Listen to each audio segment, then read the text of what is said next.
रश्मि रथी। रश्मि रथी की रचना में राष्ट्र कवि दिनकर जी कुछ यूं कहते हैं कि विशेषतः मुझे इस बात का संतोष है कि अपने अध्ययन और मनन से मैं कर्ण के चरित्र को जैसा समझ सका हूं वह इस काव्य में ठीक से उतर आया है और उसके वर्णन के बहाने मैं अपने समय और समाज के विषय में जो कुछ कहना चाहता था उसके अवसर भी मुझे यथास्थान मिल गए। रश्मि रथी में स्वयं कर्ण के मुख से निकला है, मैं उनका आदर्श। मैं उनका आदर्श कहीं जो व्यथा न खोल सकेंगे, पूछेगा जग किंतु पिता का नाम न बोल सकेंगे। जिनका निखिल विश्व में कोई कहीं न अपना होगा, मन में लिए उमंग जिन्हें चिरकाल कल्पना होगा। बहुत ही दर्दनाक चरित्र रहा है कर्ण का।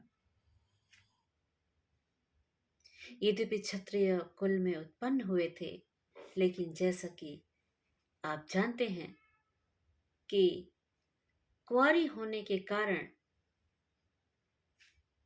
कुंती ने उन्हें नदी में बहा दिया था और राधा नाम की सूत महिला ने इनका पालन पोषण किया था।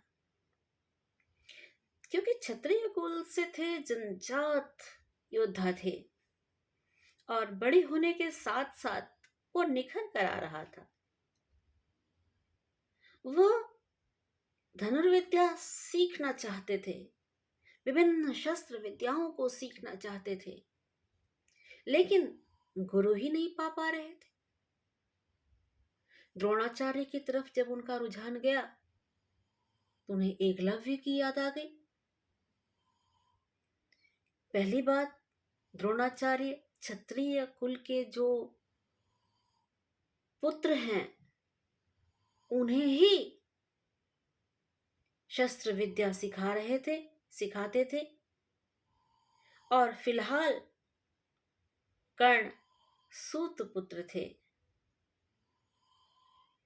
तो मन में ऐसा ख्याल आया कर्ण के, ये उस समय के महान योद्धा धनुर्धर श्री परशुराम जी से शस्त्र विद्या क्यों न सीख ली जाए। लेकिन उसमें भी एक बाधा थी। परशुराम जी ने क्षत्रिय वंश का समूल विनाश करने का प्रण ले रखा था और वो उन्हीं लोगों को शस्त्र विद्या देते थे जो ब्राह्मण कुल के थे। लेकिन कर्ण अपना ये जो सीखने का मोह था उसे छोड़ नहीं पाए और उन्होंने अपने आप को क्षत्रिय बताते हुए शस्त्र विद्या सीखनी प्रारंभ कर दी परशुराम जी से। परशुराम जी उन्हें सिखाते और इतनी जल्दी वो चीजों को सीख लिया करते कि धीरे धीरे उनके प्रिय शिष्य हो गए परशुराम के। परशुराम का पूरा अनुराग, स्नेह और जितना भी उनके अंदर शस्त्र विद्या का गुण था, धनुर्विद्या का गुण था, उसकी एक एक बारीकियां उन्होंने जो है वह कर्ण को समझा दी। लेकिन समझते वो उन्हें ब्राह्मण ही थे। कर्ण जैसे जैसे वो अपना स्नेह परशुराम जी इनके ऊपर बरसाते थे, वैसे वैसे एक आत्मग्लानि से भर जाते थे कर्ण। उन्हें अपने अंतर्मन में ये आभास होता था कि मैं इनको धोखा दे रहा हूं। मैंने स्वयं को ब्राह्मण बताते हुए इनसे शिक्षा ली है, कभी जब यह भेद खुलेगा तो क्या होगा? ऐसे ही एक समय में, दोपहर के समय में, एक वृक्ष के नीचे कर्ण बैठे हुए थे और परशुराम ने उनकी गोद में अपना सिर रखकर शयन किया हुआ था। धूप की गर्मी से कर्ण उन्हें बचा रहे थे। कोई कीट पतंग उन्हें काट न ले, उससे वो बचा रहे थे। और साथ ही साथ अपनी आत्मग्लानि के विषय में भी सोच रहे थे। रश्मि रथी में दिनकर जी ने कर्ण से क्या कहलवाया, ध्यानपूर्वक सुनिएगा। हाय कर्ण, हाय कर्ण, तू क्यों जन्मा था, जन्मा तो क्यों वीर हुआ। कवच और कुंडल भूषित भी तेरा अधम शरीर हुआ। धस जाए वह देश अतल में, गुण की जहां नहीं पहचान। जाति गोत्र के बल से ही आदर पाते हैं जहां सुजान। नहीं पूछता है कोई तुम व्रती वीर या दानी हो, सभी पूछते मात्र यही तुम किस कुल के अभिमानी हो। मगर मनुज क्या करे, जन्म लेना तो उसके हाथ नहीं। चुनना जाति और कुल अपने बस की तो है बात नहीं। कौन जन्म लेता किस कुल में, आकस्मिक ही है यह बात। छोटे कुल पर किंतु यहाँ होते तब भी कितने आघात। हाय जाति छोटी है तो फिर सभी हमारे गुण छोटे। जाति बड़ी तो बड़े बने वे रहें लाख चाहे छोटे। गुरु को लिए कर्ण चिंतन में था, जब मग्न अचल बैठा।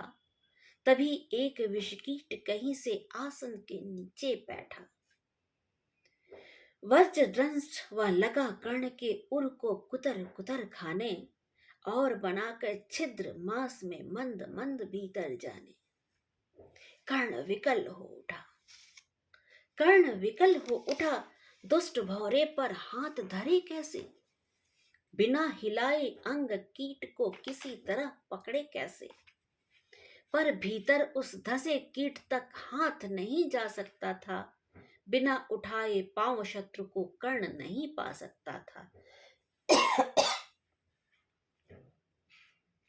किंतु पांव के हिलते ही गुरुवर की नींद उचट जाती।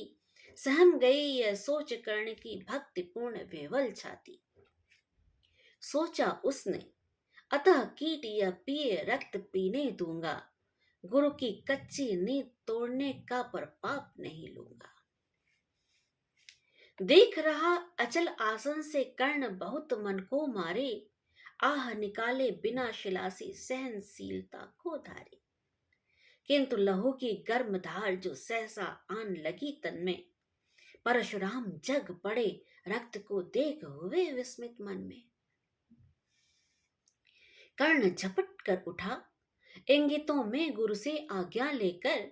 बाहर किया कीट को उसने छत में से उंगली देकर।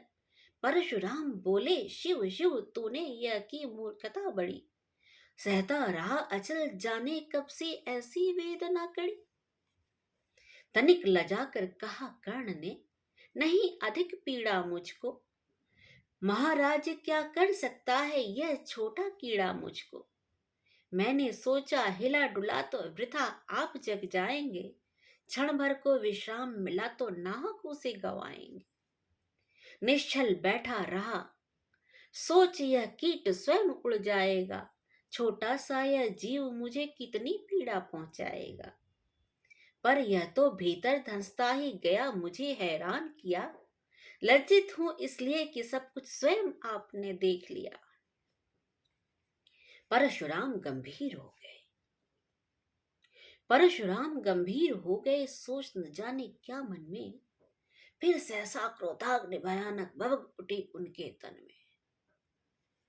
दांत पीस, दांत पीस आंखें तरेर, बोले कौन छली है तू। ब्राह्मण है या और किसी अभिजन का पुत्र बलि है तू। सहनशीलता को अपनाकर ब्राह्मण कभी न जीता है। किसी लक्ष्य के लिए नहीं अपमान हलाल पीता है। सह सकता जो कठिन वेदना, पी सकता अपमान वही। बुद्धि चलाती जिसे तेज का, कर सकता बलिदान वही।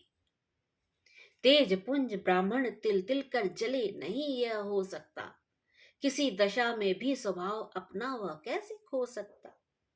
कसक भोगता हुआ विप्र निश्चल कैसे रह सकता है। इस प्रकार की चुभन वेदना क्षत्रिय ही सह सकता है।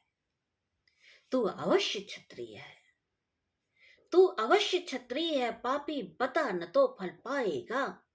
परशुराम के कठिन शाप से अभी भस्म हो जाएगा। क्षमा क्षमा हे देव दयामय, गिरा कर्ण गुरु के पद पर। मुख विवर्ण हो उठा, अंग कांपने लगे भय से थर थर।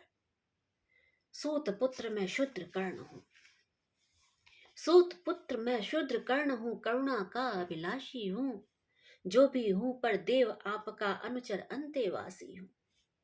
छली नहीं मैं हाय, छली नहीं मैं हाय, किंतु छल का ही तो यह काम हुआ। आया था विद्या संचय को, किंतु व्यर्थ बदनाम हुआ।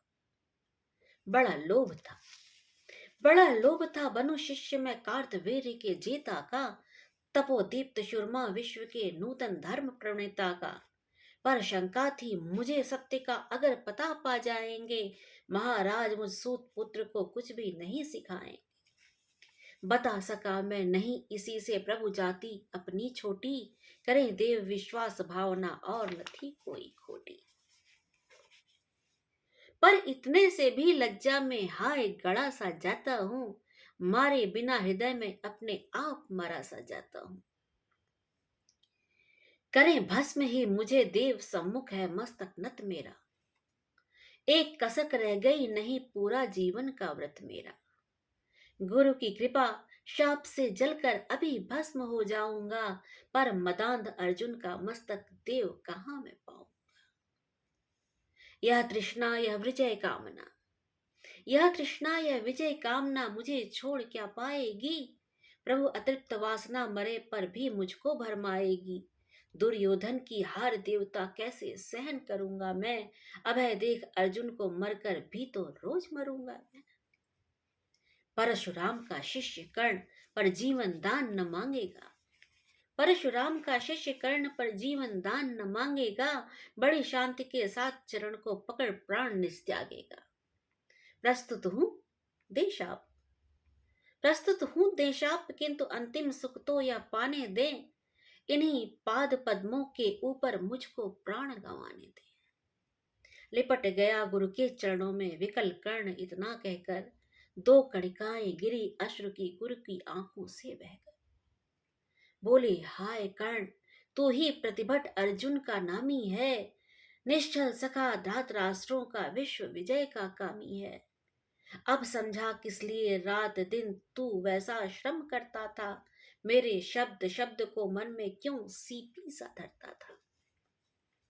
देखे अगणित शिष्य, देखे अगणित शिष्य द्रोण को भी करतब कुछ सिखलाया। पर तुझसा जिज्ञासु आज तक कभी नहीं मैंने पाया। तूने जीत लिया था मुझको, तूने जीत लिया था मुझको निज पवित्रता के बल से। क्या था पता लूटने आया है कोई मुझको छल से। किसी और पर नहीं किया वैसा स्नेह मैं करता था। सोने पर भी धनुर्वेद का ज्ञान कान में भरता था। नहीं किया कार्पण्य, दिया जो कुछ था मेरे पास रतन। तुझ में निज को सौंप शांत हो, अभी अभी प्रमुदित था मन। पापी बोल अभी भी मुख से, तू नसूत रथ चालक है। परशुराम का शिष्य विक्रमी विप्र वंश का बालक है। सूत वंश में मिला सूर्य सा, कैसे तेज प्रबल तुझको। किसने लाकर दिए कहां से कवच और कुंडल तुझको। सुत सा रखा जिसे, उसको कैसे कठोर हो मारूं मैं। जलते हुए क्रोध की ज्वाला, लेकिन कहां उतारूं मैं। पद पर बोला कर्ण, दिया था जिसको आंखों का पानी। करना होगा ग्रहण उसी को, अनल आज है गुरु ज्ञानी। बरसाइए अनल आंखों से, सिर पर उसे संभालूंगा। दंड भोग जलकर मुनि सत्तम छल का पाप छुड़ा लूंगा। परशुराम ने कहा, कर्ण तू वेद नहीं मुझको ऐसे, तुझे पता क्या सता रहा है मुझको असमंजस कैसे। पर तूने छल किया दंड उसका अवश्य ही पाएगा, परशुराम का क्रोध भयानक निष्फल कभी न जाएगा। माना लिया था पुत्र इसी से प्राण दान तो देता हूं, मान लिया था पुत्र इसी से प्राण दान तो देता हूं, पर अपनी विद्या का अंतिम चरम तेज हर लेता हूं। सिखलाया ब्रह्मास्त्र तुझे जो काम नहीं वह आएगा, सिखलाया ब्रह्मास्त्र तुझे जो काम नहीं वह आएगा, है यह मेरा शाप समय पर उसे भूल तू जाएगा। कर्ण विकल हो उठा, कहा हाय किया यह क्या गुरुवर, दिया शाप अत्यंत निदारुण, लिया नहीं जीवन क्यों है। वर्षों की साधना साथ ही प्राण नहीं क्यों लेते हैं, अब किस सुख के लिए मुझे धरती पर जीने देते हैं। परशुराम ने कहा, कर्ण यह शाप अटल है सहन करो, जो कुछ मैंने कहा उसे सिर पर ले सादर वहन करो। इस महेंद्रगिरी पर तुमने कुछ थोड़ा नहीं कमाया है, मेरा संचित निखिल ज्ञान तूने मुझसे ही पाया है। रहा नहीं ब्रह्मास्त्र, रहा नहीं ब्रह्मास्त्र एक, इससे क्या आता जाता है। एक शस्त्र बल से नवीर कोई सब दिन कहलाता है। नई कला नूतन रचनाएं, नई सूझ नूतन साधन, नए भाव नूतन उमंगले, वीर बने रहते नूतन। तुम तो स्वयं दीप्त पौरुष हो कवच और कुंडल धारी, इनके रहते तुम्हें जीत पाएगा कौन सुबट भारी। अच्छा लो वर भी कि विश्व में तुम महान कहलाओगे, भारत का इतिहास कीर्ति से और धवल कर जाओगे। अब जाओ लो विदा वत्स, कुछ कड़ा करो अपने मन को, रहने देते नहीं यहाँ पर हम अभिशक्त किसी जन को। हाय छीनना पड़ा मुझी को दिया हुआ अपना ही धन, सोच सोच यह बहुत विकल हो रहा नहीं जाने क्यों।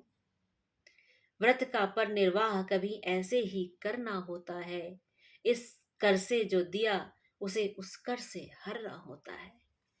अब जाओ तुम कर्ण, कृपा करके मुझको निसंग करो, देखो मत यूं सजल दृष्टि से व्रत मेरा मत भंग करो।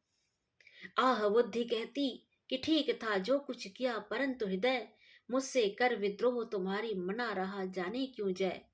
अनायास गुणशील तुम्हारे मन में उगते आते हैं, भीतर किसी अश्रु गंगा में मुझे बोर नहलाते हैं। जाओ जाओ कर्ण, मुझे बिल्कुल असंग हो जाने दो, बैठ किसी एकांत कुंज में मन को स्वस्थ बनाने दो। भय है तुम्हें निराश देख कर छाती कहीं न फट जाए, फिरा न लूं अभिशाप पिघल कर वाणी नहीं उलट जाए। इस प्रकार कह परशुराम ने फिरा लिया आनंद अपना, इस प्रकार कह परशुराम ने फिरा लिया आनंद अपना, जहां मिला था वहीं कर्ण का बिखर गया प्यारा सपना। छूकर उनका चरण कर्ण ने अर्ध अश्रु का दान किया, और उन्हें जी भर निहार कर मंद मंद प्रस्थान किया, मंद मंद प्रस्थान किया। और इस तरह से परशुराम और कर्ण अलग हो गए। और जैसा कि परशुराम ने उन्हें श्राप दिया था कि समय आने पर तुम अपने ब्रह्मास्त्र की विद्या को भूल जाओगे, कुरुक्षेत्र के मैदान में वही हुआ। जब कर्ण ने ब्रह्मास्त्र चलाना चाहा तो वो उसे भूल गए, और वहीं पर उन्हें वीर गति को प्राप्त होना पड़ा। सो रश्मिरथी का दूसरे सर्ग से ये एक छोटा सा अंश मैंने आपको सुनाया।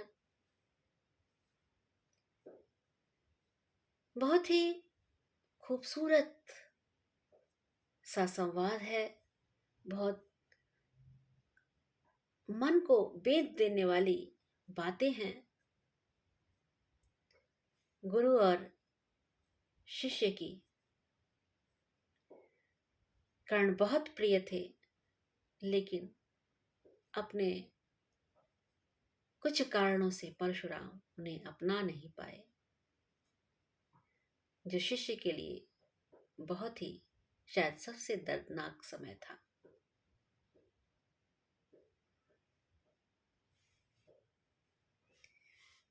फिर आपसे मिलेंगे रश्मिरथी के रश्मिरथी से किसी अन्य सर्ग को और अन्य कथा को लेकर। तब तक के लिए आपसे विदा लेते हैं। आप सभी को मेरा सादर नमन है।